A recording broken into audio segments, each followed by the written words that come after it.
Hi everyone, I'm Joanne Bibby and I'm really excited to welcome you to the first ever episode of the Live Life Well podcast for busy women. As a busy woman myself, I know how hard it can be to look after ourselves when we've got so much going on. I know also how much difference it can make when we nourish ourselves well, body, mind and soul. So in this podcast, we're going to dig into those things. We're going to meet some amazing women along the way and we're going to share tips about how to really look after ourselves amongst the busy challenges of life. As a wellness coach myself, I just love cheering other women on to feel our absolute best through simple habits and changes that we can make. So I really hope you enjoy coming along for the journey. And today I'm really excited to welcome our first guest, Rebecca Norton from Sense of Direction. Rebecca is a great friend. She's also an amazing coach, which she's going to be telling you all about. We've known each other for about 5 or 6 years, I think now, which is crazy. We've been business partners. We help run a networking group for women together, which we're both really passionate about, building community and supporting other women and cheering them on. And I'm really excited for you to hear more about how Rebecca does coaching and how she brings her different passions into that. So Rebecca, please say hello, introduce yourself. Tell us a little bit about your background and your coaching, but also just what makes you you. Tell us about you. Thank you, Jo. Yeah, lovely to be here with you. I am a life and wellbeing coach and NLP practitioner, lifelong learner and an outdoor enthusiast is probably how I would describe myself. And I got to this position where I am now, going through lots of different roles and jobs and stuff. I've dabbled in all sorts of things. I'm interested in many things, and that's led me down lots of different paths. But I think I found what I want to do now with being a life coach, because it allows me to bring all my passions together. So I really love doing what I do. So Sense of Direction allows me to combine my coaching skills with my love of the outdoors, because I just feel that there's so much to be gained from coaching outdoors. I think it's a completely different perspective. So that's allowed me to go down lots of different avenues. And I think I'm always looking for ways to learn, grow and develop. So I'm a bit further down the path than some people, but not as far as others. Yeah. I love that. It's so important to keep learning, isn't it? And not think that we know all the answers for sure. And that helps us look after our minds, doesn't it? When we're always growing and learning. And there's always so much to learn from other people, isn't there? Definitely, yeah, yes. I wouldn't say I've got it all.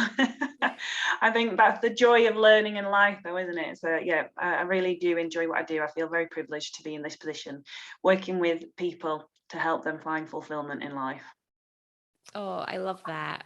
And I really love that you bring the outdoors and walking into your coaching, which we're going to dig into a bit more in a minute. But just a question that I'm going to ask all my guests on this podcast is, what does living life well mean to you? I love that question. It's brilliant. They've had me thinking, and living life well for me is living in alignment with my values, and living with integrity. And actually, over the last month, I've been doing an exercise and lots of inner work and reflections, and I've distilled it down to two sort of inner ideals or two core values for me, and they are courage and vitality. Courage for me is about expressing my emotions and feelings openly. It's about living with a sense of purpose and investing my time wisely, seeking adventure and trying new things, and then transformation. So that process of transformation, me going through it and helping others to go through it. And then vitality for me is about being physically strong and well, and a lot of that is about sort of getting outdoors, I guess, because that's what I love. Making healthy choices, I think that thing for me, and that includes sort of the nutritional thing, but also how I manage my energy, and because energy is really important to me, and just prioritizing my well-being. And then the other aspect for me for living life well is doing things I enjoy and sharing the journey with other people. So hopefully I can share inspiration, share my wisdom and my learnings with others, so that they can find some fulfillment in life as well, I guess. So yes, I think hopefully that sort of answered that question. Oh, that is such a good answer, because I'm very practical. I'm like, living life well. So it means eating the right things and moving our bodies and learning and being in community. But you've like really narrowed it down to the importance of finding your values. And that is a massive thing. And that really helps our well-being to know what direction we're going on, doesn't it, in life? I think we can feel really confused sometimes, which can really make us feel anxious and worried about the future. But if we know what brings us alive, what makes us tick, and what direction we're going in, I think that makes a massive difference to our well-being, doesn't it? How did you find that process of sort of narrowing it down? Like I love the values that you've focused in on, and we're going to talk a bit more about those. But how did you go on that journey to realize what's really important to you? I suppose I can't remember. I think I was reading a specific book. I do a lot of reading. I've been an avid reader, love reading. And there was an exercise in there, and it was, I think it was the art of living effortlessly, or effortless living or something, I think it was. And she was talking about finding your inner ideals. And it was just an exercise that really piqued my interest. I thought, oh, I like the idea of that. And it really got me thinking about what's missing in my life at the moment, what I used to enjoy, and what do I want going forward. Sometimes doing this, what I would call inner work, is not easy and it's not comfortable. It can be quite uncomfortable at times, but I see the value in doing it, and it's helping me to make sure that I'm moving in a direction that I want to go. I think for me, it's certainly, as I've hit my 40s, I've recognized that, life doesn't last forever, and I can continue going down the route I'm going, or if I don't want to be going in that direction, then I need to actively change it. And I think that's what took me down that route. So it got me thinking about, well, actually, what's important to me. And one thing that I used to do a lot of when I was younger was traveling and adventure. I did all sorts of stuff, and I realized that's missing in my life at the minute. But I also recognise that it doesn't necessarily have to be huge, far-flung places like I used to go to. It can be about exploring locally. I always get such a sense of joy when I go somewhere new that I've not been before. I really get really excited, and I thought I want to be doing that more. So it just got me thinking about, right, what's really important to me? What did I used to do that I want to do more of again, or what do I want to start doing that I've never done before? There was an interesting process to go through. I like writing things down. I have tons of notebooks, so it was just a case of sort of really focusing in on what's important to me and what do I want more of. And then I actually drew a picture. I'm tapping into my creativity, having worked with Glenda. So I got my watercolors out and my paints out, and I've got two symbols that are now on the back of one of my doors. So I have a big heart for my courage, and I've got my key 4 words around that, and then I've got a star underneath it, which is my vitality and my energy. And again, I've got my key words around that, and that's just to remind me when I'm walking around the house, these are my 2 core values that's really important to me. Wow, I love that you put those like visual reminders up. That's so important, isn't it? Because we can so easily drift away from our purpose. And I love, there's a few things that I'd love to just pick out of what you said. I just love what you're talking about, the importance of adventure and doing the hard work and all these things. And I love what you said about having new experiences and adventure. I think lockdown kind of knocked that out of us, didn't it? We all sort of withdrew and forgot what it was like to feel adventure. And it's like we're almost like emerging out of our shells again, isn't it? And rediscovering it and how important it is to have those new experiences and adventure, which you're absolutely right. It's so important. Life is for living, isn't it? Yeah. And I love what you said about having energy and vitality as well, because to enjoy life, you need to have energy. Don't you? Yep. It's like a finite thing that we have, but we can actually create more of it by choosing the healthy habits, by resting well and eating well and moving our bodies, but also looking after our minds and souls as well. So I love that. And I think you're right about hitting that point when you come into your 40s and you're like, oh, I'm not going to live forever. Like life isn't infinite. You don't really realize that when you're in your 20s, do you? You think No. you got forever ahead of you. But I don't think it's a bad thing, is it? You sort of take stock. And I think we all have that moment, don't we? Like, what is really important? What do I want to spend the rest of my life investing in? So these are all really important things to think about. And is that the sort of thing that you maybe chat to people through your coaching then? So I think sometimes it can be hard when we get to that point where we know we want our life to mean more, want to make a difference, but we're not sure how. Is that the sort of thing that you love to support your clients with? Yeah, I guess so, because I think as coaches, we're all very different. You can find a coach for anything. I'm not one of these coaches who goes mad on setting goals and, right, this is the goal, we're going to get to the goal. For me, it's much more around that living with sense of purpose, sense of direction. And I suppose that's where my name sort of comes from in some respects, and that's helped me. So I would much rather help people find things that's really long lasting, that's going to have a big impact on them. And it can be quite uncomfortable. So I will get people coming along who perhaps have a vague idea of what they want, but often it's just that they're feeling stuck. They know they don't want to be where they are, but they're not sure where they want to go or how they're going to get there. So yeah, I'll work with people. One of the exercises that we spend quite a bit of time on is actually looking at what their values are, what's important to them, so that we can then help them to work out, well, what would an ideal life look like. And I think if you can get some of those things in place, for me, it's like setting a compass bearing. We might not have a clear destination, but if we're heading in the right direction, we're going to get to where we want to go. Again, that's why I love the outdoors. There's so many metaphors for me that I can use within coaching. So by identifying your values and your priorities, that helps you set your compass bearing and you can head off in that right direction. So yes, I do work with people who perhaps just aren't happy where they are, but not quite sure where they want to go either.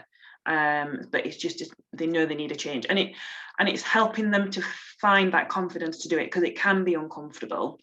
It's sitting with them and helping them understand that that's all right and that's a normal part of change process.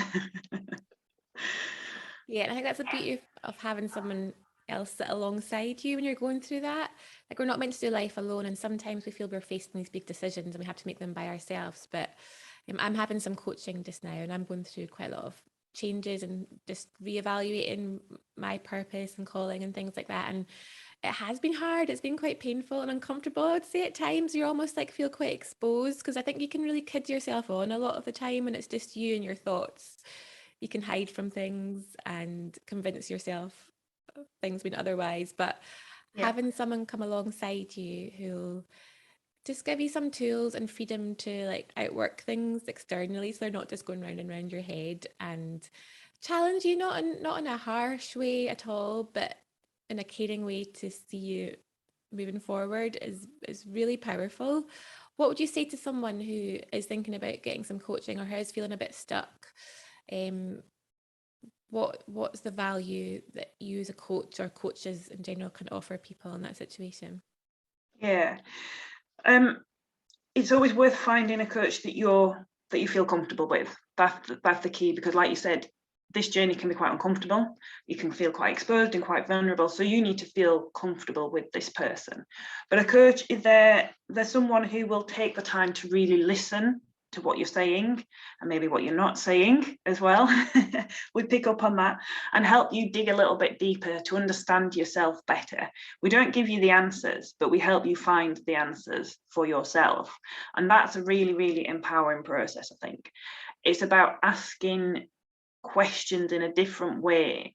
So the quality of your answer depends on the quality of the question in the first place. So we can help you with question and help you then ask yourself questions that will help you dig and find the answers that you're looking for, basically.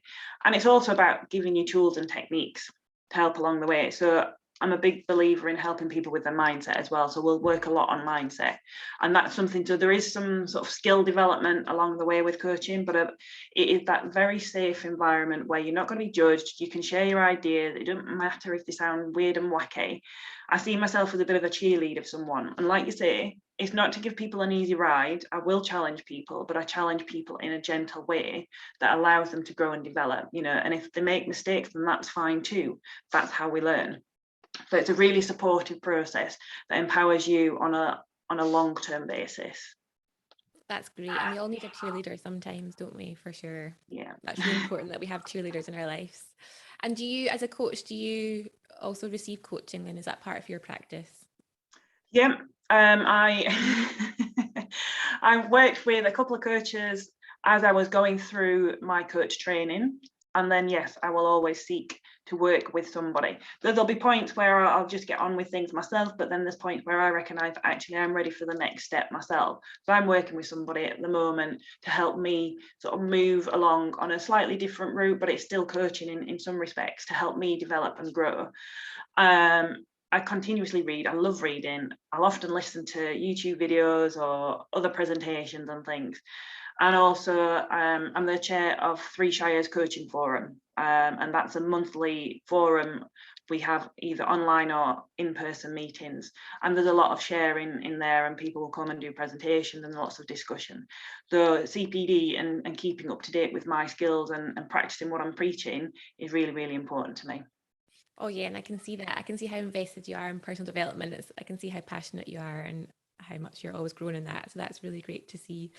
And tell us more about how you do integrate walking and the outdoors in your coaching and how important that is to you and what the benefits of that are. Yeah, like I said, there's just so many metaphors with nature and the outdoors and for coaching. I just love it. But for me, getting people outdoors, so I can offer a couple of different options. So people can have one-to-one coaching.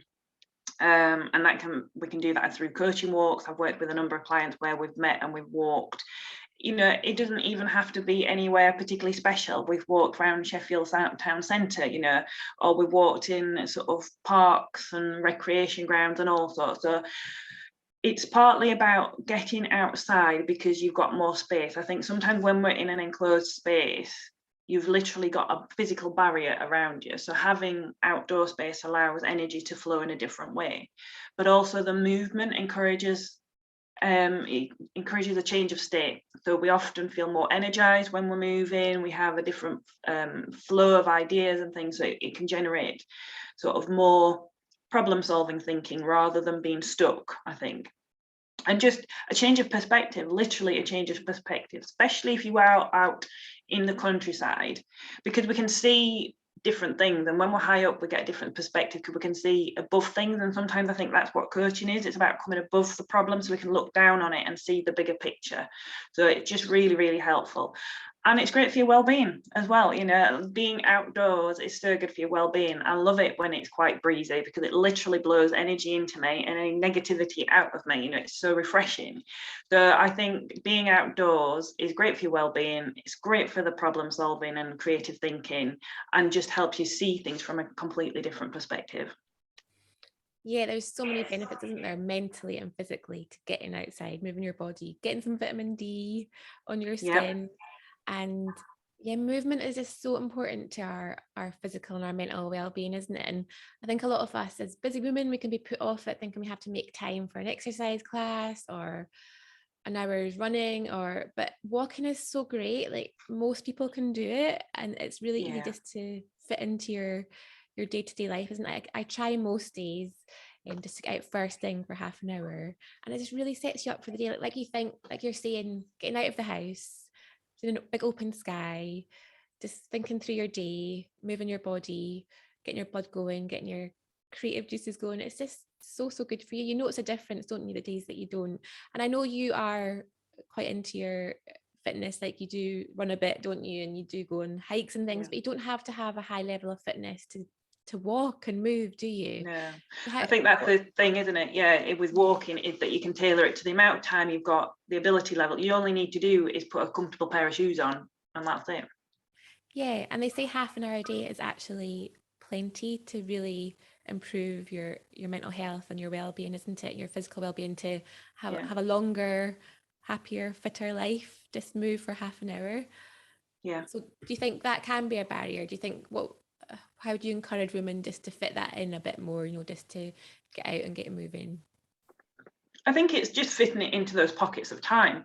It's a lovely way to start your day, like you say, either go just getting up. I know some people say, when they're so tired, the last thing they want to do is get up earlier. But actually, if you can get up a little bit early, even if it's 5 or 10 minutes earlier, and just a quick walk around the block, it will really re-energize you and set you up for the day. The way you start your day has a massive impact on the rest of the day. So if you can do that, or at lunchtime, just go out for a little walk, or after work. After work is a really nice way of winding down, so you can let go of anything that you've been holding on to during the day. So you can go into the evening, in a much more relaxed manner. You know, I think sometimes if we've had a stressful day, it's very easy to take it out on family and friends around us. You know, so if you can go for a walk and get rid of some of that energy and just process things, you come back a much happier, nicer person to be with, you know, for the rest of the day. But the benefits outweigh the cost of doing it, and it's just getting into the habit of doing it. And like I said, it doesn't have to be far at all. It can just be 5-10 minutes around the local block or whatever. Yeah, definitely. I think you're right. Being a nicer person for like our kids and our partners, just by getting out. Sometimes if I'm not got out in the day, I'll go out just after tea. I'll look at my Fitbit or my Apple Watch and I'll be like, all right, I've only done 15 minutes movement today. I need to get my other 15 minutes. So like you say, this, and it sort of makes that barrier between your busy day and then your evening when you can relax, or if you've got more things to do, it does sort of energize you, doesn't it, to get those last few jobs done. So yeah, I think it's like any healthy habits. Once you make it a habit, once you feel the benefits of it and you want to do it more, it's just getting started, isn't it? And maybe just like finding a friend to go out with. You do group walks too, don't you? As part of our networking group, we do walks. We just think it's really important, don't we, to get out and move and feel better and connect as well. It can be part of your, if you want to connect more, because connection is such an important thing, isn't it? I think it's a value that's important to both of us. We see the importance in creating community and support networks. So it's not something you have to do in isolation, is it? Just use it. Yeah, it's a nice, like you say, it's a really lovely way of connecting with other people, I think, because that's the other thing about the coaching side of it, is when you're coaching in sort of a regular environment, maybe in a coffee shop or an office or whatever, you're often face to face. When you're out walking, you're side by side, and that's a completely different experience. You're walking with the person. So I think there is a difference in that. And going, like you say, going with somebody is a great way to get you motivated to go out there. And it allows for, the silence is comfortable. You know, if you're sat in a room with somebody, silence is uncomfortable, but the silence when you're out walking is comfortable because you're noticing the different sounds, the bird singing or the wind or whatever it is, and it's a much different experience. Yeah, highly recommend it. Yes, I can hear that. That's great. And you do group coaching too, don't you? When there's not a lot of conversation, but you're out there together, thinking things through, working towards your goals, but you're together in that, but working separately, which is fab.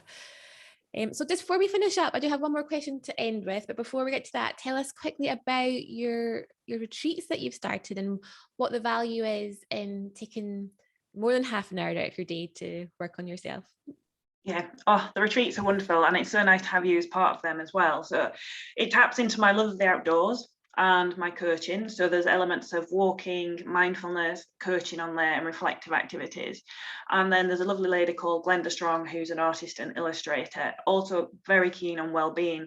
And Glenda brings her creative skills and helps people tap into their creativity. So between us, we're able to really help people consider what self-care is to them, how they incorporate it, and give them a safe space again where they can explore that a little bit more and with other women. And so we've got a day retreat where they can just come along for the day, really have a great fun. It's fun as well. I think that's the other thing. It's really fun to do, learn about, you know, what self-care means to them, some different tips and techniques for incorporating it into their day, having some wonderful food courtesy of yourself. The food is always really important. Has been right from the outset with both me and Glenda. We've always said the food has got to be really good. And then the residential retreat just allows people to immerse themselves for a whole weekend in that. So it's the same elements. So there's mindful walking, there's coaching exercises and reflective activities, there's the art and watercolor things. And on the weekend one, the difference is that they will actually create their own chapter, which is a guide and a resource that they can refer back to at any point to help remind them and anchor them back into what it is that's really important for them. And it's such a wonderful experience for everybody involved. Me and Glenda really enjoy it and love facilitating it for other women to come along and join us. Oh, you do such a great job, and it's a real honor to be part of them, and you can just tell how much people are getting from them. And I think you just touched on some other really important things that help us to live life well. So delicious food is really important, obviously. Yes. Healthy, delicious food, we're both big on that. Having fun, so important. Yeah. Just having a laugh, dancing around your kitchen, being with friends that make you come alive, all these things. Creativity, like we could literally do a podcast on each of these, couldn't we? But creativity is so important for your mind and your soul, isn't it? Just to tap into that thing that we've all, that gift that we all have in our own way. and then taking time out to reflect. I'm quite a forward thinker, so I'm been encouraged in my coaching learning to reflect more. I'm always like, what's next? What am I doing with my life? But to take time to actually stop and reflect before you move forward is really important. So I love all these things we've touched on, and I think we could talk about them forever, but we've only got a few minutes left. So just tell us where we can find you, Rebecca, if anyone wants to follow up with you, find out more about your coaching or retreats. Yep, thank you. It's www.senseofdirection.life is my website. You can find me on Facebook, which is RN Sense of Direction, or I'm on LinkedIn as well. I'm always happy to have a chat with people, either over a cuppa or in person or virtual, and a walk. Obviously, I'm always quite happy to go out for a walk with people. So people can book a 30-minute discovery call at no obligation and no cost, just have a chat and see if coaching might be able to help them. Well, I would encourage them to do so. And we'll pop some links in the comments to where the people can find you, and also to the books we mentioned. You mentioned a book, didn't you? And there's another really good book called Dare to Lead by Brené Brown. We all love a bit of Brené, and that's got a similar kind of exercise to help you find your values, to narrow down your values for your life. So they're really good. And just the last question that I plan to ask all of my guests, because as we mentioned, food is super important to us. So just for fun, if you were to have one last meal, up to 2 courses, what would you choose? Well, I'm afraid it probably wouldn't be healthy. It doesn't have to be, it's your last meal.